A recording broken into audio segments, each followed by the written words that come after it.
Do you have a theory, because our audience is mostly ME/CFS, long COVID, do you have a theory as to why these traumas result often in chronic illness for some people, whereas some people have lots of traumas and they don't get these, like, do you have a theory? Well, there's many reasons. One, some people are very mentally and emotionally focused on the physical kinesthetic feelings, which means they can actually build on top of it. There is the hypnosis or the I call it the voodoo of this culture. And you go to the doctor says you got this disease, and then you'll never be able to walk again. You go blind and you'll be impotent.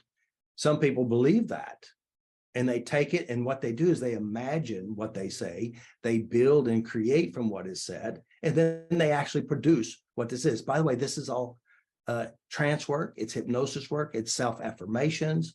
And when we go back and people replay bad experiences to the brain, we call the subconscious brain, we call it the intelligent idiot.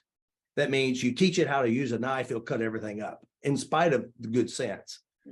So this part of us will stay in alignment with where we come from, even though we consciously say we don't like it, but we actually replicate it, we produce it, we think about it, we feel it, and we manifest it.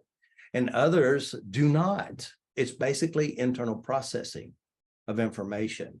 And then the weird thing is our traumas could represent people. It could represent a relationship with our mean brother, our mean alcoholic mother, or abusive father, and therefore we stay in alignment with the programming. A lot of people have chronic fatigue, not chronic fatigue, but multiple chemical sensitivities. A lot of times, not all, like for example, there's a woman named Phyllis McDonald. She was a nurse, not a psychiatric nurse, but she was a nurse.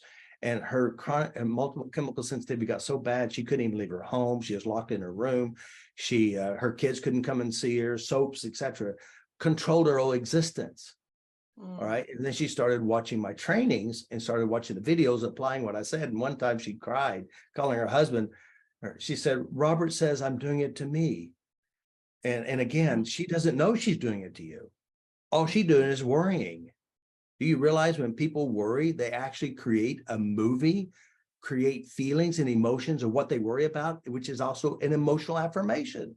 Yeah, I know. It's so huge. The fear piece in this illness is so critical, but it's also so screwed up because you're sick. So of course you're going to have a lot of fear. So it's kind of self-perpetuating in a really cyclical way. Yeah. Yeah, that's what I've experienced too.